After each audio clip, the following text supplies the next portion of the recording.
উৎসবমুখর আয়োজনের মধ্য দিয়ে প্রথমবারের মতো পাবনার ঈশ্বরদীতে রাশিয়ান জাতীয় পতাকা দিবস উদযাপন করা হয়েছে। ঈশ্বরদী থেকে মতিয়া রহমান জানান, শিশুদের চিত্রাঙ্কন প্রতিযোগিতা, আলোচনা সভা, রুশ সংস্কৃতি ও ঐতিহ্য নিয়ে কুইজ প্রতিযোগিতা, পুরস্কার বিতরণ ও সাংস্কৃতিক অনুষ্ঠানের মধ্য দিয়ে দিবসটি পালিত হয়। রাশিয়ান ফেডারেশনের জাতীয় পতাকা দিবস উপলক্ষে গত 22শে আগস্ট ঈশ্বরদীর স্থানীয় একটি রিসোর্টে এই অনুষ্ঠানের আয়োজন করে রিগো ইন্টারন্যাশনাল এবং সহযোগী হিসেবে ছিল alumni and friends association Bangladesh এবং পিম্পলস ফ্রেন্ডশিপ ইউনিভার্সিটির ঢাকাস্থ রুশ দূতাবাস ও রাশিয়ান হাউস। সকাল 10টা থেকেই ঈশ্বরদীর 40টি স্কুলের কয়েক শত শিক্ষার্থী অনুষ্ঠান প্রাঙ্গণে আসতে শুরু করে। প্রায় 1000 অতিথির অংশগ্রহণে বাংলাদেশ ও রাশিয়ার জাতীয় পতাকাকে সম্মান প্রদর্শন ও দুই দেশের জাতীয় সঙ্গীত পরিবেশনের মধ্য দিয়ে দুপুর 12টার দিকে অনুষ্ঠান শুরু করা হয়। রাশিয়ার পিম্পলস ফ্রেন্ডশিপ ইউনিভার্সিটির অ্যালমনাই অ্যান্ড ফ্রেন্ডস অ্যাসোসিয়েশনের চেয়ারম্যান সিআইপি প্রকৌশলী আলমগীর জলিল এবং রিগো ইন্টারন্যাশনালের পরিচালক প্রকৌশলী হাসান ইমামের সভাপতিত্বে অনুষ্ঠিত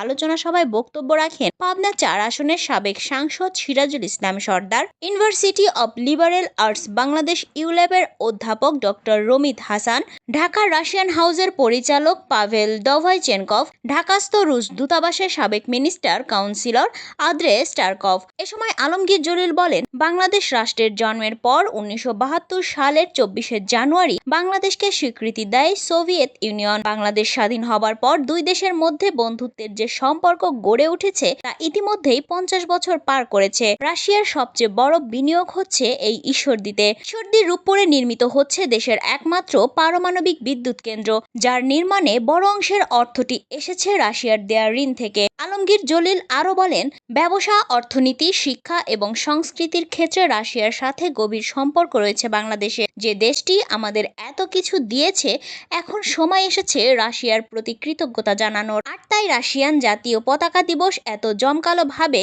উদযাপন করা হচ্ছে। অনুষ্ঠানে বাংলাদেশে নিযুক্ত রুশ রাষ্ট্রদূত আলেকজান্ডার মন্তিস্কির যোগদানের কথা থাকলেও তিনি শেষ পর্যন্ত উপস্থিত হতে পারেননি। রাষ্ট্রদূতের পাঠানো বক্তব্য পাঠ করেন রুশ দূতাবাসের সাবেক মিনিস্টার কাউন্সিলর আন্দ্রে স্টারকভ। এ সময় উপস্থিত ছিলেন রূপপুর প্রকল্পের রুশ কর্মকর্তা রুবেলা ইউলিয়ানা, খায়রুল গ্রুপ অব ইন্ডাস্ট্রিজের পরিচালক খায়রুল ইসলাম সহ আরো অনেকে। রাশিয়ার রাষ্ট্রীয় পতাকার ওপর চিত্রাঙ্কন প্রতিযোগিতা, রাশিয়ার ইতিহাস ও সাধারণ জ্ঞানের উপর কুইজ, রুশ ভাষায় সঙ্গীত পরিবেশনের পাশাপাশি কনসার্টের আয়োজন করা হয়। প্রতিযোগিতায় সক্রিয় অংশগ্রহণকারী ছাড়াও স্কুলের শিক্ষকদের উপহার ও সম্মান স্মারক প্রদান করা হয়। পুরো অনুষ্ঠানটি সঞ্চালনার দায়িত্বে ছিলেন পিম্পলস ফ্রেন্ডশিপ ইউনিভার্সিটির প্রাক্তন শিক্ষার্থী ও ড্যাফোডিল ইন্টারন্যাশনাল ইউনিভার্সিটির সহযোগী অধ্যাপক ডক্টর জামিল খান।